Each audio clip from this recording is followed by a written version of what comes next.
America, Pakistan साजिशों का हिस्सा है, मगर हम इसे अपने घर का रोशनदान कहते हैं, अपने घर का रोशनदान कहते हैं। यहाँ उपस्थित सभी लोगों को मेरा नमस्कार। आप सभी को स्वतंत्रता दिवस की हार्दिक शुभकामनाएं। आज मैं आरना देश प्रेम और राष्ट्र निर्माण के उपलक्ष्य में अपने कुछ विचार आप सभी के साथ साझा करना चाहूंगी। आज़ादी। आज़ादी का असली मतलब सिर्फ वही समझ सकता है जिसने कभी गुलामी की हो।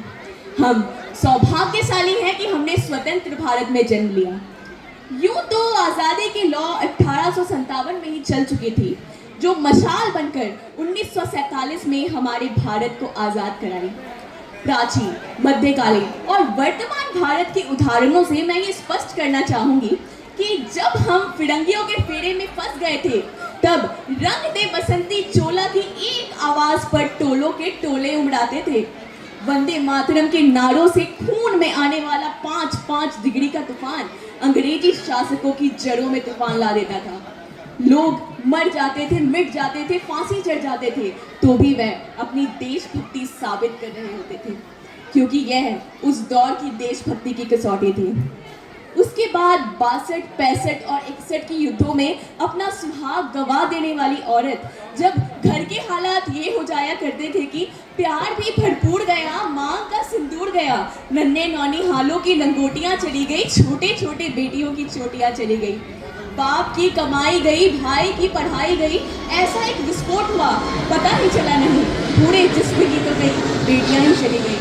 और आपके लिए तो एक इंसान मरा है साहब, हमारे घर की तो रोटियां ही चली गई, हमारे घर की तो रोटियां ही चली गई वाले हालात पैदा होने के बावजूद एक माँ अपने बेटे को सरहद पे दुश्मनों की धज्जियां उड़ाने भेज दिया करती और उन्हें खत लिखकर भेजा करती कि अम्मा ने खत लिखा है बड़े ही चाव से, पुत्र मेरे घबरा न जाना, 1 इंच भी पीछे न हटना, चाहे इंच इंच कट जाना, चाहे इंच इंच कट जाना।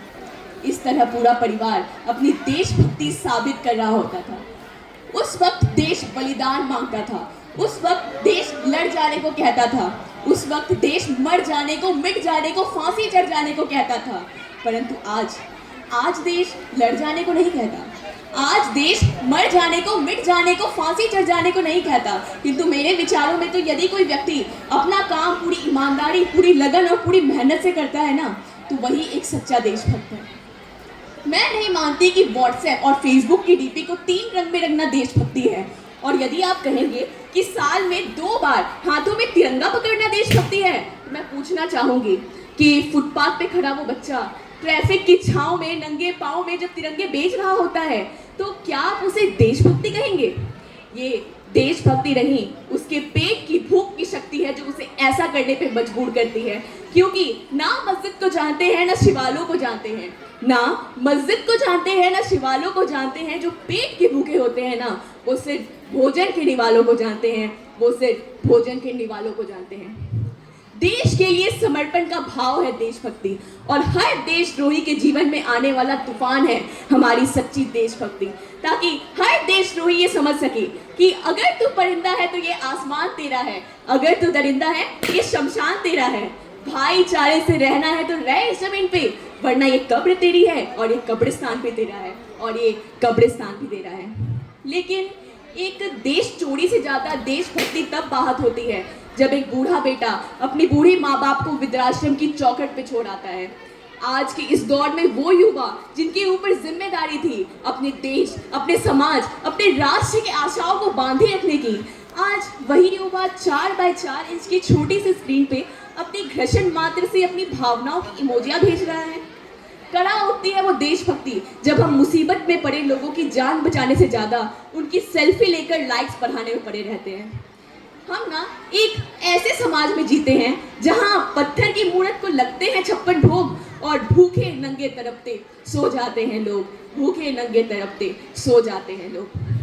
मजदूर को मजदूर समझिए, मजबूर नहीं, गरीब को काम दीजिए, दान नहीं, और अगर दान देने के इच्छुक हैं तो जीते जी रक्त दान दीजिए, और मरने के बाद अंग दान देकर किसी मर्दे को जीवन दान दीजिए। यही एक सच्ची देशभक्ति और सच्चा राष्ट्र प्रेम है। ना सरकार मेरी है, ना रब मेरा है, ना सरकार मेरी है, ना रब मेरा है, और ना ही ये बड़ा सा नाम मेरा है। बस इतनी सी बात का गुरूर है मुझे कि मैं भारत की हूँ और ये भारत मेरा है और ये भारत मेरा है। लेकिन एक वैचारिक बीमारी मुझे मेरे समाज में नजर आती है। कहते हैं कि हम सबसे बड़े लोकतंत्र हैं जहाँ हिंदू पैदा होते हैं, मुस्लिम, सिख और ईसाई भी पैदा होते हैं, लेकिन बदकिस्मती है कि इंसान पैदा नहीं होते। और ना हिंदू की ज़रूरत है ना मुसलमान की ज़रूरत है, ना हिंदू की ज़रूरत है ना मुसलमान की ज़रूरत है। राष्ट्र निर्माण के लिए केवल एक अच्छे इंसान की ज़रूरत है, केवल एक अच्छे इंसान की ज़रूरत है। मेरे विचारों में हमारा राष्ट्र निर्माण तब संभव होगा जब समाज में महिलाओं की पूजा नहीं, उनकी इज्जत की जाएगी। राष्ट्र निर्माण तब संभव होगा जब स्वच्छता अभियान में केवल सरकार नहीं बल्कि सड़क पर चलने वाला हर एक नागरिक हाथ बटाएगा। असल मायने में हमारा राष्ट्र निर्माण तब संभव होगा जब एक गरीब बच्चा मध्याह्न भोजन के लिए नहीं, ज्ञान अर्जन के लिए सरकारी विद्यालय की चौखट पे कदम रखेगा। I, being an Indian, I, being a student, I, being a simple daughter of this motherland, I am proud to be an Indian। और मैं सैल्यूट करना चाहूंगी सरहद पे दिन रात हमारी सेवा करने वाले हर उस जवान को, पुलिस, प्रशासन और किसान को, और हर उस नागरिक को जो अपना काम पूरी लगन, पूरी मेहनत और पूरी ईमानदारी से करते हैं, जिनके बिना राष्ट्र निर्माण की कल्पना करना भी असंभव लगता है।